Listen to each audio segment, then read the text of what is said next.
Welcome to exam विवेचना। तो दोस्तों, जैसा कि आप लोगों को पता है, हम अपने चैनल पर डिस्कस करते हैं पी बाई क्यू सीरीज़। तो जो पी बाई क्यू सीरीज़ है, ये आपकी प्रत्येक परीक्षा के लिए काफ़ी महत्वपूर्ण है, इसलिए ध्यानपूर्वक आप इसे देखा करें। जो प्रश्न आपको नहीं आते हैं तो उन्हें अपनी कॉपी पे भी अवश्य नोट करते रहें।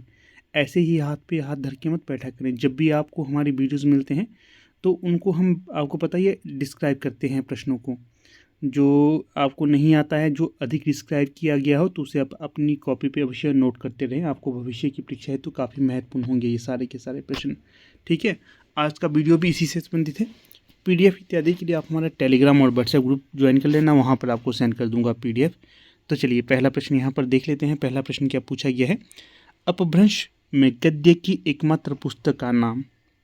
तो बताइएगा, जो अपभ्रंश है इसमें एकमात्र गद्य की पुस्तक का क्या नाम होगा। विकल्प में है श्रावकाचार, राउलबेल, योगाचार्य, भविष्यत कहा। अपभ्रंश में गद्य की एकमात्र पुस्तक का क्या नाम होगा। तो दिए गए विकल्पों में जो सही होगा तो वो होगा भविष्यत कहा। विकल्प डी सही होगा यहाँ। अगर आपसे ये पूछा जाएगा कि जो भविष्यत कहा है ये किसकी कथा है, किसकी पुस्तक होगी, धनपाल जी की। किसकी है, धनपाल जी की होगी ये। यहाँ देखिए, अगर हम बात करते हैं भविष्यत कहा की, यह अपभ्रंश का एक प्रसिद्ध काव्य है जिसे कवि धनपाल ने लिखा है, जो एक लोक कथा पर आधारित है। ठीक है, कवि धनपाल है। इसके साहित्य का प्रकार कैसा है, अपभ्रंश काव्य है। विषय लोक कथाओं का आधार है इसमें। इसका नाम क्या है, भविष्यत कथा, भविष्य दत्त कथा भी कहा जाता है। कथा का नायक कौन है, सामान्य व्यक्ति बताया गया है। प्रेरणा क्या है, नाथ योगी कवियों का प्रभाव है इसमें। अन्य रचनाएं जो धनपाल की बतलाई गई हैं, बाहुबली चरियु, बाहुबली चरियु या फिर बाहुबली चरियु। कवि धनपाल का समय अगर बात की जाए, कई जगह 10वीं शताब्दी बताया जाता है। अगर मैंने जो गूगल किया था तो यहाँ पर 14वीं शताब्दी बताया जा रहा है। कवि के गुरु का नाम क्या बताया जा रहा है, मुनि प्रभात चंद्र। ठीक है, ये तथ्य यहाँ पर बताए गए हैं। फिर अगले प्रश्न की ओर रुख करते हैं। इसमें क्या पूछा गया है, 2 में उत्तर अपभ्रंश ही पुरानी हिंदी है कहने वाले सबसे पहले विद्वान कौन हैं। ये कथन किसके द्वारा कहा गया कि उत्तर अपभ्रंश ही पुरानी हिंदी है। विकल्प में है राहुल सांकृत्यायन, चंद्रधर शर्मा गुलेरी, रामचंद्र शुक्ल या फिर सरहपा। तो दूसरे का जो सही विकल्प होगा तो वो हो जाएगा आपका चंद्रधर शर्मा गुलेरी के द्वारा ये चीज़ें कही गई थी कि जो उत्तर अपभ्रंश ये पुरानी हिंदी है। सबसे पहले ये किसने कहा, चंद्रधर शर्मा गुलेरी के द्वारा। फिर अगले प्रश्न की ओर रुख करते हैं। प्रश्न संख्या 3, देसिल बैना सब जन मीठा तै तैसन जपियो अभट्ठा। किसकी उक्ति है ये। विकल्प में है भारतेंदु हरिश्चंद्र, केशवदास, विद्यापति, देवसेन। तो तीसरे में जो सही विकल्प हो जाएगा तो वो हो जाएगा आपका विद्यापति का ये कथन है कि देसिल बैना सब जन मीठा तै तैसन जपियो अभट्ठा। फिर अगला प्रश्न है यहाँ पर प्रश्न संख्या 4। इसमें पूछा गया है, अधमहान या फिर अब्दुल रहमान रचित संदेश रासक किस प्रकार का काव्य है। पहले तो ध्यान रखना है कि जो संदेश रासक है ये किसकी रचना है। अधमहान या फिर अब्दुल रहमान होगा, ये एक ही हैं। ठीक है ना, अलग अलग नाम दिए गए हैं परंतु एक ही है। इनकी रचना होगी संदेश रासक। ये किस प्रकार का काव्य है ये यहाँ पर बतलाना है। विकल्प में है वीर रस प्रधान, श्रृंगार रस प्रधान, विभस्त रस प्रधान या फिर इनमें से कोई नहीं। जो यहाँ पर श्रृंगार लिखा है ना, ये गलत लिखा है। श्रृंगार कैसे लिखा जाता है, मिनट, यहाँ पर मैं आपको बताता हूँ। श्रृंगार, श्रृंगार इस प्रकार से लिखा जाता है। ठीक है, ये याद रखना है आपने। फिर बढ़ते हैं अगले प्रश्न की तरफ। गुरु गोविंद सिंह की काव्य भाषा क्या है। विकल्प में है अवधी, खड़ी बोली हिंदी, ब्रजभाषा, प्राकृताभास हिंदी। आपको मैं बार बार बतलाता हूँ कि जो गुरु गोविंद सिंह हैं ये आपके रीतिकाल के कवियों के अंतर्गत आते हैं। ठीक है, जो रीतिकाल के कवि थे उस समय उनकी भाषा क्या थी, उसी आधार पे ये चीज़ होगी। मैंने ऊपर वाले प्रश्न का अभी उत्तर नहीं दिया। हाँ, उत्तर देखिए, वीर रस प्रधान, श्रृंगार रस प्रधान, विभस्त रस प्रधान या फिर इनमें से कोई नहीं। चौथे का सही विकल्प क्या होगा। तो जो अब्दुल रहमान रचित संदेश रासक है ये श्रृंगार रस प्रधान रचना होगी। सही विकल्प यहाँ पर होगा विकल्प बी। अगला फिर प्रश्न देखिए 5, इसमें क्या पूछा गया है 5वें में। तो 5वें में जो सही उत्तर जाएगा तो वो है ब्रजभाषा। जितने भी रीतिकालीन कवि थे ये ब्रजभाषा में लिखते थे, ये मैंने आपको बार बार बतलाया है, तो इसलिए इसी हिसाब से मुझे लगता है ये आपको आता होगा। फिर प्रश्न संख्या 6 है, पश्चिमी हिंदी का विकास अपभ्रंश के किस रूप से हुआ? पश्चिमी हिंदी का विकास अपभ्रंश के किस रूप से हुआ? विकल्प है मागधी, अर्धमागधी, शौरसेनी या फिर ब्राचट। छठे में सही उत्तर क्या होगा? तो जो छठे में सही उत्तर होगा तो वो होगा शौरसेनी। पश्चिमी हिंदी का विकास अपभ्रंश के शौरसेनी से हुआ है। यहाँ पर सी सही विकल्प होगा। थोड़ी सी व्याख्या आगे मैं बतला देता हूँ आपको। शौरसेनी प्राकृत प्राचीन काल की एक प्रसिद्ध भाषा थी।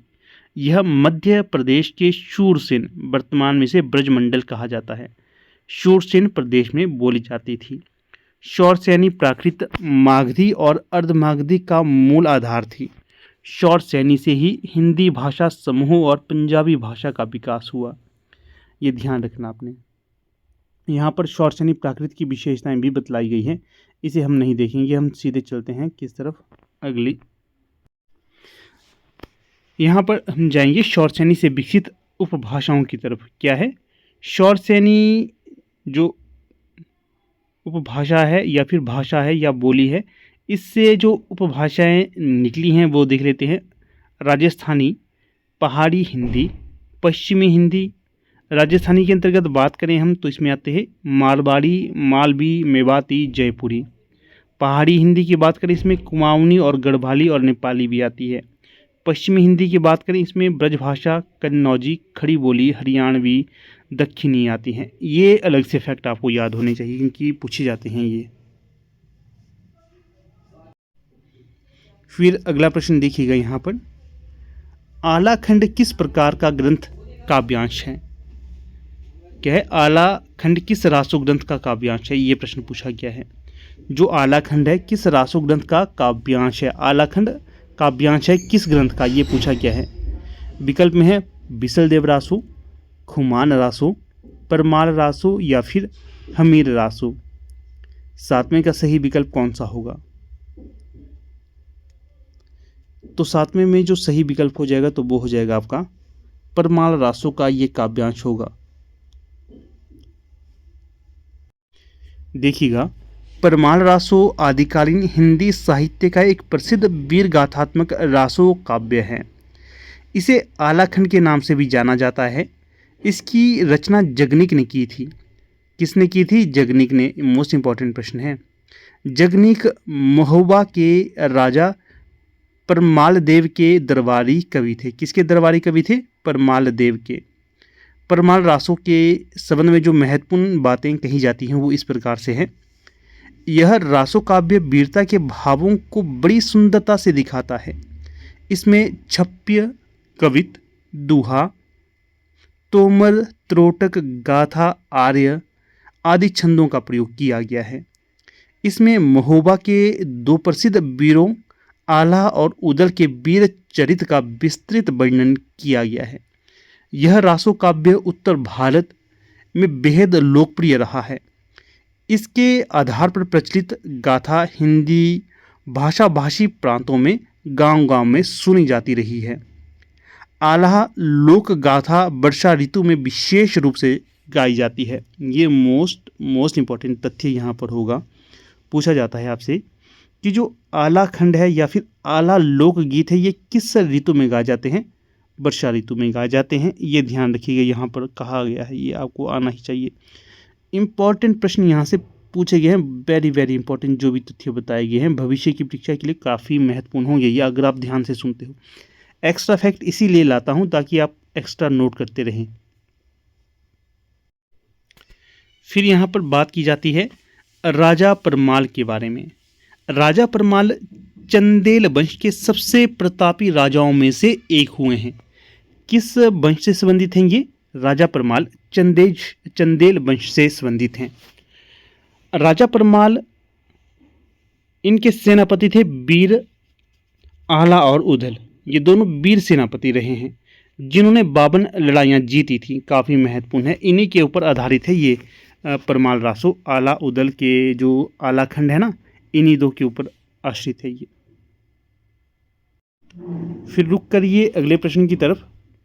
पृथ्वीराज रासो में कितने समय हैं? आपको ध्यान रखना है। मैं बार बार आपको परीक्षा जो जब भी आपके क्वेश्चन पेपर आपके समझ लाता हूँ तो बताता हूँ इस रचना के अंदर इतने समय या सर्ग है, इसी से संबंधित है ये प्रश्न। पृथ्वीराज रासो में कितने समय हैं? विकल्प में है 69, 72, 68, 73। बताइएगा 8वें में सही विकल्प क्या होगा? तो जो 8वें में सही विकल्प होगा तो वो होगा 69। 69 समझते हैं आप? 69, ठीक है, ये होता है 69। फिर अगला प्रश्न है यहाँ पर 9, इसमें पूछा गया है पृथ्वीराज रासो इसके रचनाकार कौन होंगे? चंद बरदाई होंगे, ये ध्यान रखना है। प्रश्न है ढोला मारूरा दुहा के रचयिता कौन होंगे? ढोला मारूरा दुहा। विकल्प में है शेख नबी, कासिम शाह, कुशल लाभ, सुमति गणी। 9वें में सही कौन सा होगा? तो जो ढोला मारूरा दुहा है इसके रचयिता कौन है? कुशल लाभ, विकल्प सी। फिर रुक करिए अगले प्रश्न की तरफ, 10वें की तरफ। अद्वैतवाद के प्रवर्तक थे, कौन थे अद्वैतवाद के प्रवर्तक? मध्वाचार्य, निम्बार्काचार्य, बल्लभाचार्य या फिर शंकराचार्य? शंकराचार्य या शंकरदेव कहें तो शंकराचार्य। जो 10वें में सही विकल्प होगा तो वो होगा विकल्प डी, शंकराचार्य। अद्वैतवाद के प्रवर्तक थे शंकराचार्य। अगर आप लोग तैयारी कर रहे हैं LT टेट, LT कमीशन या फिर PGT हिंदी के लिए, इसके लिए हमारे कोर्स, ऑनलाइन कोर्स भी अवेलेबल हैं, साथ में नोट्स भी अवेलेबल हैं। आपके नियर डियर कोई तैयारी कर रहे हो तो आप उन्हें हमारा प्लेटफॉर्म सुझा सकते हो। कोई भी क्वेरी है नोट्स इत्यादि लेने के लिए तो हमारा व्हाट्सएप नंबर है 76 500 17 294, 76 500 17 294। इस पे आपने व्हाट्सएप करना है, ठीक है। व्हाट्सएप करोगे तभी आपको रिस्पांस मिलेगा, कॉल करोगे तो शायद रिस्पांस नहीं मिलेगा। इस पे आप क्वेरी कर सकते हो, इस पे नहीं करना है आपने, इस पे कोई रिस्पांस नहीं मिल पाएगा आपको। फिर अगला प्रश्न देखिएगा यहाँ पर, तिरुपबाई किसकी कृति है? विकल्प में है आंडाल, चित्तस्वामी, हरिदास या फिर असायत। 11 में जो सही विकल्प होगा आंडाल की रचना होगी तिरुपबाई, ठीक है, तिरुपबाई। यहाँ पर मेरा उच्चारण करने का अलग तरीका हो सकता है, आप अपने हिसाब से उच्चारित कीजिएगा। थोड़ी सी व्याख्या यहाँ पर बता देता हूँ आपको।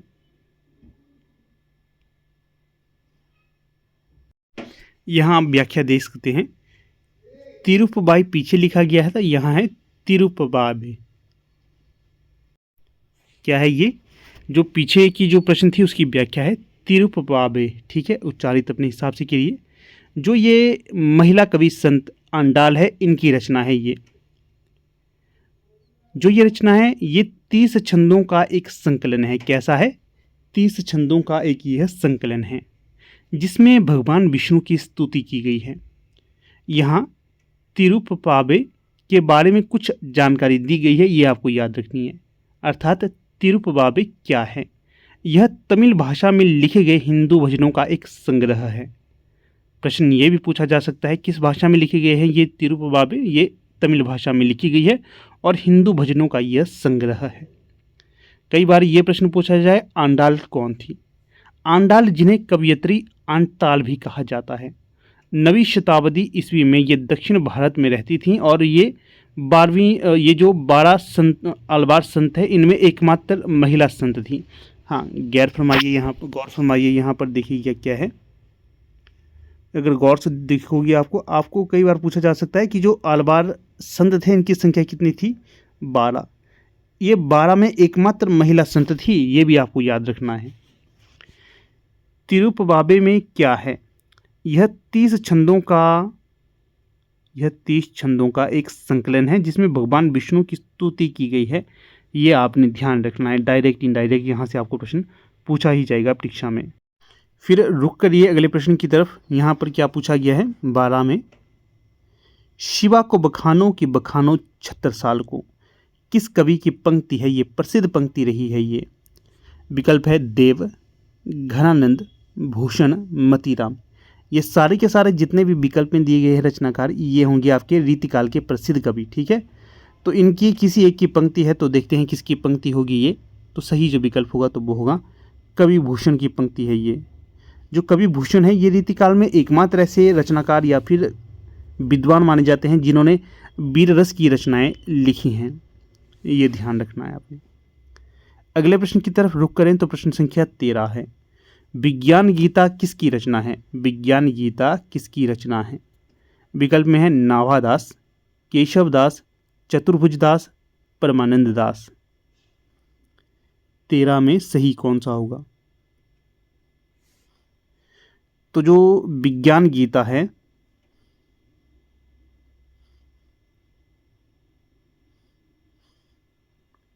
विज्ञान गीता केशव दास की रचना है। क्या ऊपर नीचे कर दिया है इन्होंने, केशव दास।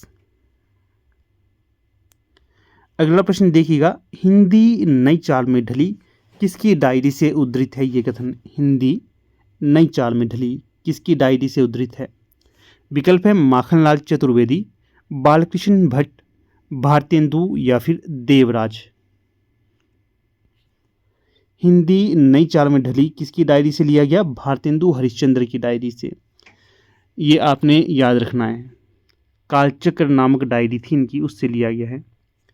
फिर विकल्प है यहाँ पर प्रश्न है 15, आगे के कवि रिझई तो कविताई, ना तो राधिका कहनाई सुमिरन को बहानो, किसकी उक्ति है। आगे के सुकवि रिझई तो कविताई, ना तो राधिका कहनाई सुमिरन को बहाने हैं। विकल्प है रसलीन, ठाकुर, बोधा, भिखारीदास। 15 में सही विकल्प कौन सा होगा। तो जो 15 में सही विकल्प हो जाएगा तो वो हो जाएगा आपका भिखारीदास की पंक्तियां होंगी। ये किसकी होंगी, भिखारीदास की। 15 का सही विकल्प डी। अगला है 16, 100 अजान एक सुजान, 100 अजान एक सुजान किस विधा की रचना है। विकल्प है कहानी, उपन्यास, संस्मरण या फिर आत्मकथा। तो जो 16 का सही विकल्प होगा तो ये होगा उपन्यास। विकल्प बी सही होगा। उपन्यास तो है परंतु किसका उपन्यास है ये भी आपको ज्ञात होना चाहिए। तो थोड़ी सी व्याख्या आपको आगे कर लेता हूं। देखिएगा कुछ इस प्रकार से इसकी यहाँ पर व्याख्या है। 100 अजान एक सुजान एक उपन्यास है जिसे बालकृष्ण भट्ट ने लिखा था। यह भारतेंदु युग की एक प्रमुख रचना है। बालकृष्ण भट्ट एक सफल पत्रकार, उपन्यासकार, नाटककार और निबंधकार थे। उन्हें आधुनिक गद्य प्रधान कविताओं का जनक माना जाता है। 100 अजान एक सुजान के बारे में ज़्यादा जानकारी इस प्रकार से है। बालकृष्ण भट्ट ने इस उपन्यास को साल 1892 में लिखा। बालकृष्ण भट्ट इस कृति को एक प्रबंध कल्पना मानते थे। यह कृति अपनी मौलिकता और उत्कृष्टता के लिए लोकप्रिय हुई। इस कृति में भाषा में हास्य रस की सुंदर पुट मिलते हैं। भाव स्पष्ट और गंभीर है इसमें। इस कृति के कई संस्करण हो चुके हैं। बालकृष्ण जो यह कृति है इसके कई संस्करण हो चुके हैं। बालकृष्ण भट्ट हिंदी के एक सच्चे सेवक और विद्वान माने जाते हैं। इनका स्वभाव सरल और उदार था। ये बड़े ही हंसमुख व्यक्तित्व वाले शख्स थे। ये भी आपने ध्यान रखना है, ये भी काफ़ी महत्वपूर्ण फैक्ट है।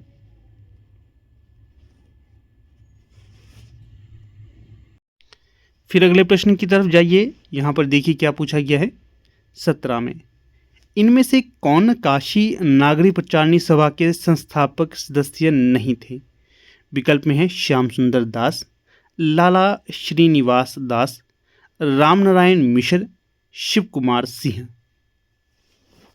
तो जो 17 में सही विकल्प होगा तो वो होगा लाला श्रीनिवास दास। विकल्प बी।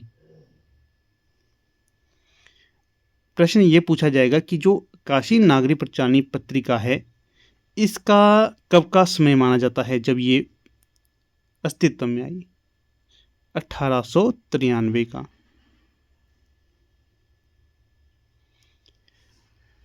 संस्थापक की बात करें तो संस्थापक नहीं होंगे ये 17 में जो ये पूछा गया है प्रश्न। श्याम सुंदर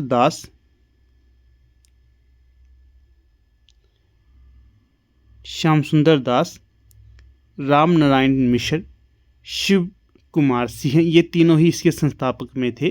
मोस्ट इंपॉर्टेंट प्रश्न है ये। फिर अगला प्रश्न देखिएगा 18, वैद्य की हिंसा हिंसा ना भवती का नाट्य रूप क्या है? विकल्प में है भाण, प्रहसन, गीति रूपक, गीति नाट्य। 18 में सही विकल्प। वैद्य की हिंसा हिंसा न भवती, यह प्रहसन है। क्या है? प्रहसन। ये भी प्रश्न पूछा जा सकता है कि जो वैद्य की हिंसा हिंसा न भवती, ये किसकी रचना है? भारतेंदु हरिश्चंद्र की। फिर अगला प्रश्न है यहाँ पर 19, जयशंकर प्रसाद किस पत्रिका के संपादक थे या करते थे संपादन कार्य? विकल्प में है रूपाभ, चांद, प्रदीप या फिर इंदु। तो 19 में जो सही विकल्प होगा तो वो होगा इंदु। अगला प्रश्न देखिएगा 20, इसमें पूछा गया है छायावाद शब्द का प्रयोग सर्वप्रथम किसने किया? पांडे बेचन शर्मा उगर, मुकुटधर पांडे, नंदुलारे वाजपेयी या फिर नरेश मेहता। 20 में सही विकल्प कौन सा होगा? मुकुटधर पांडे इनकी रचना है। इन्होंने छायावाद शब्द सर्वप्रथम प्रयोग में लाया। चंद हसीनों के खतूत किस विधा की रचना है? चंद हसीनों के खतूत। विकल्प में है कहानी, उपन्यास, संस्मरण, जीवनी। तो 21 में जो सही विकल्प होगा तो वो होगा उपन्यास। व्याख्या अगर हम इसकी देख लेते हैं, मुरारी और नरगिस के प्रेम पर आधारित उपन्यास है चंद हसीनों के खतूत। किसके प्रेम पर आधारित है? मुरारी और नरगिस के प्रेम पर आधारित। अगर इसका प्रकाशन वर्ष पूछा जाए 1927 ईस्वी इसका प्रकाशन वर्ष है। किसका उपन्यास होगा? पांडे बेचन शर्मा उग्र का उपन्यास। जो ये उपन्यास है इसमें सांप्रदायिक सद्भाव का चित्रण हुआ है। क्या है? उपन्यास जो है ये, इसमें सांप्रदायिक सद्भाव के चित्रण को प्रस्तुत किया गया है या सांप्रदायिक सद्भाव का चित्रण हुआ है, ये ध्यान रखिएगा। ये जो उपन्यास है इसमें चंद हसीनों के खतूत उपन्यास है, यह पत्रात्मक प्रविधि में लिखा हुआ पहला उपन्यास है। Very very important. Banarsi Das Chaturvedi Vishal Bharat पत्रिका के संपादक थे। बेचन शर्मा उगर के उपन्यासों को घासलेटी काव्य कहते थे। कौन उगर के उपन्यासों को घासलेटी साहित्य कहते थे? बनारसी दास चतुर्वेदी। उगर ने सर्वप्रथम हिंदी उपन्यास में पत्रात्मक प्रविधि का प्रवर्तन किया। Very very important. तो यहाँ देखिएगा एक्स्ट्रा फैक्ट इस प्रकार से है। उपन्यास है यहाँ पर और प्रकाशन वर्ष भी दिया गया है, इसको हम देख लेते हैं क्योंकि ये सारे के सारे उपन्यास होंगे पांडे बेचन शर्मा उगर के। अगर पूछा जाएगा भविष्य में कोई एक तो आप यहाँ से सही कर सकते हो। उपन्यास है दिल्ली का दलाल वर्ष 1927, चॉकलेट 1927, बुधवा की बेटी 1928, शराबी 1930, सरकार तुम्हारी आंखों में 1937, जी 1943, फागुन के 4 दिन 1960, जूहू 1963। ये रखिएगा याद, भविष्य की परीक्षा में डायरेक्ट या इनडायरेक्ट ये पूछा जाएगा आपसे। कई बार ये प्रश्न पूछा जाता है कि जो आदर्श दंपति है किसका उपन्यास होगा ये? तो ये हो जाएगा लज्जा राम मेहता का। समय क्या है? 1904। फिर अगले प्रश्न की तरफ रुख करिए। प्रश्न है मानस का हंस किसके जीवन वृत्त पर आधारित है? मानस का हंस किसके जीवन पर आधारित है? विकल्प है सूर्यकांत त्रिपाठी निराला, विष्णु प्रभाकर, तुलसीदास या फिर बिहारी लाल। 22 में सही विकल्प कौन सा होगा? तो 22 में जो सही विकल्प होगा तो वो होगा तुलसीदास के जीवन पर आधारित है मानस का हंस। अगर ये प्रश्न पूछा जाए मानस का हंस किसका उपन्यास होगा, तो ये किसका होगा बताइएगा। ये प्रश्न आपके लिए छोड़ दूं मैं, क्या उत्तर दोगे आप? मुझे काफ़ी ज़्यादा संभावना ये लग रही है कि आप उत्तर नहीं देंगे इसका। चलिए उत्तर नहीं देंगे तो यहाँ पर मैं आपको उत्तर बता देता हूँ। मानस का हंस ये अमृतलाल नागर का उपन्यास होगा। समय की बात की जाए प्रकाशन कब हुआ इसका? 1972 ईस्वी में। विषय क्या है इसका? तुलसीदास के जीवन पर आधारित उपन्यास है। लेखक ने राम बोला से तुलसी तक की यात्रा को जिस तरह प्रस्तुत किया है उसे तत्कालीन समाज एवं संस्कृति तथा उसके बीच एक महाकवि का जीवन तमाम द्वंद्व और अंतर विरोधों के बीच उभरकर सामने आता है। प्रमुख पात्रों की बात करें तो इसमें प्रमुख पात्र होंगे तुलसीदास, पार्वती, नरहरि, मोहिनी, रत्नावली, शेष सनातन, टोडरमल, जयराम, गंगाराम, संत बेनी माधव, गंगेश्वर, ये होंगे प्रमुख पात्र। अलग से कुछ जानकारी यहाँ पर दी गई, इसे देख लेते हैं। अमृतलाल नागर द्वारा रचित है ये, और अमृतलाल नागर का समय पूछा जाएगा तो जन्म इनका 1916 में हुआ था और मृत्यु इनकी 1960 में। सामाजिक यथार्थवादी उपन्यासकारों में प्रमुख स्थान रखते हैं अमृतलाल नागर। इनके अन्य उपन्यास इस प्रकार से हैं: महाकाल 1947 ईस्वी, बूंद और समुद्र 1956, शतरंज के मोहरे 1959, सुहाग के नुपुर 1960, अमृत और विष 1966, एकदा नैमिषारण्य 1972, खंजन नयन 1981। Very very important. यहाँ पर कुछ उपन्यास भी आपके समक्ष लाया हूँ और उनके पात्र भी लाया हूँ। जैसे बात की जाए बूंद और समुद्र, इसके पात्र कौन कौन हैं? ताई नवकन्या राम जी, बाबा महिपाल आदि। शतरंज के मोहरे नवाब गाजुद्दीन हैदर, नजीरुद्दीन हैदर। सुहाग के नुपुर कनगी माधवी, कोबलन महाराज आदि। अमृत और विष अरविंद शंकर माया आदि, ये प्रमुख पात्र होंगे। फिर अगले प्रश्न की तरफ रुख करते हैं। 23 में क्या पूछा गया है? राग दरबारी पर श्रीलाल शुक्ल को कौन सा पुरस्कार मिला? पहले तो ध्यान रखना है, जो राग दरबारी उपन्यास है इसे श्रीलाल शुक्ल द्वारा रचा गया था और इस उपन्यास को एक पुरस्कार भी मिला है। कौन सा? विकल्प में है मंगला प्रसाद पारितोषिक, साहित्य अकादमी, ज्ञानपीठ या सरस्वती सम्मान। 23 में कौन सा सही विकल्प होगा? तो 23 में सही विकल्प होगा साहित्य अकादमी पुरस्कार से इसे नवाजा गया है। फिर प्रश्न संख्या 24, बिल्लेसुर बकरिया किस विधा में रचित है? विकल्प हैं संस्मरण, रेखा चित्र, जीवनी, यात्रा वृतांत। 24 में सही विकल्प कौन सा होगा? तो जो 24 में सही विकल्प हो जाएगा तो वो होगा आपका रेखा चित्र। बिल्लेसुर बकरिया किसकी रचना होगी? निराला, सूर्यकांत त्रिपाठी निराला। प्रश्न संख्या 25, रांगिया राघव कृत कब तक पुकारूं उपन्यास किसके जीवन पर आधारित है? पहले तो ये ध्यान रखना है कि जो कब तक पुकारूं उपन्यास विधा की रचना है और रांगिया राघव कृत है। फिर विषय इसका इस प्रकार से देखिए, मजदूरों के जीवन पर आधारित है, किसानों के जीवन पर आधारित है, नट नटिन के जीवन पर आधारित है, शिक्षकों के जीवन पर आधारित है। 25 में सही विकल्प कौन सा होगा? तो जो ये सही विकल्प है, नट नटिन के जीवन पर आधारित है ये रचना।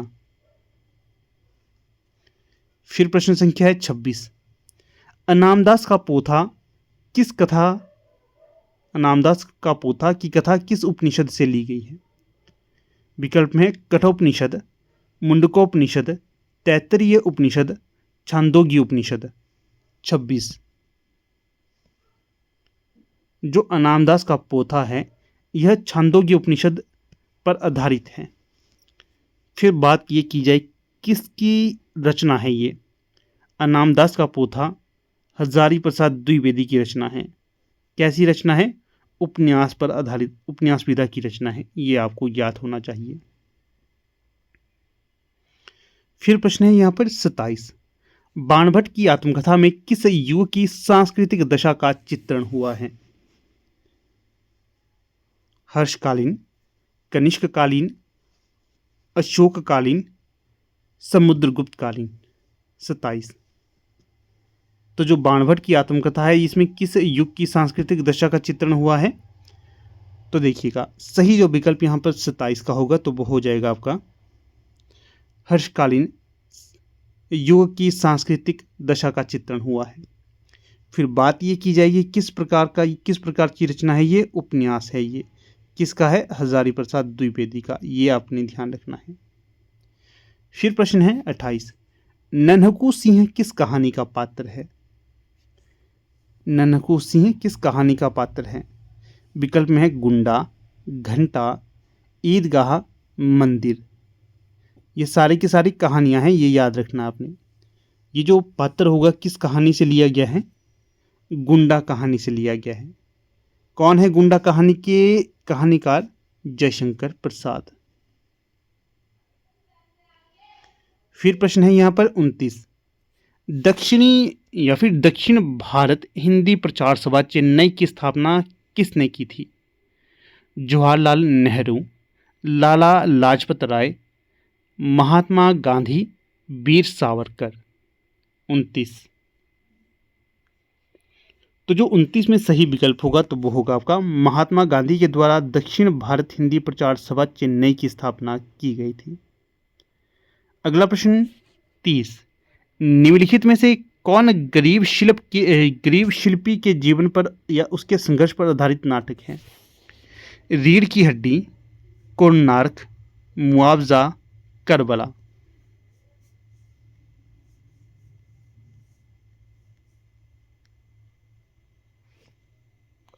तो यहां देखिएगा सही जो विकल्प होगा तो वो होगा आपका कोणार्क नाटक है, नाटक विधा की रचना है। इसमें गरीब शिल्पी के संघर्ष की कथा वर्णित है, नाटक विधा की रचना है। किसका नाटक होगा ये? जगदीश चंद्र माथुर का। तो देखिए मित्रों कुछ इस प्रकार से आज का ये हमारा लेक्चर था। लेक्चर को समाप्त करने से पहले फिर से आपको एक बार रिवाइज करवा दूं। हमारी टीम के द्वारा HPLT टेट जिसे TGT हिंदी टेट भी कहा जाता है, LT कमीशन जिसे TGT हिंदी कमीशन भी कहा जाता है और PGT हिंदी कमीशन के लिए नोट्स भी अवेलेबल करवाए जा रहे हैं और ऑनलाइन क्लासेस भी प्रदान की जा रही है। अगर आप में से कोई तैयारी कर रहे हैं तो आप संपर्क कर सकते हैं, या फिर अगर आपके नियर डियर हैं जो तैयारी कर रहे हैं तो आप संपर्क कर सकते हैं।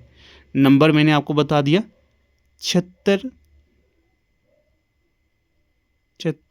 500 17 294। व्हाट्सएप करिएगा, कोई भी क्वेरी होगी तो आपको यहाँ पर इसके उत्तर मिल जाएंगे। PDF इत्यादि के लिए लिंक आपको डिस्क्रिप्शन बॉक्स में दे दिया गया है, व्हाट्सएप ग्रुप और टेलीग्राम ग्रुप का, वहाँ पर जुड़ के आप इसकी PDF प्राप्त कर सकते हो। बाकी जो भी कोई आपकी इच्छा हो तो आप अवश्य संपर्क कर लेना इस व्हाट्सएप नंबर पे। धन्यवाद।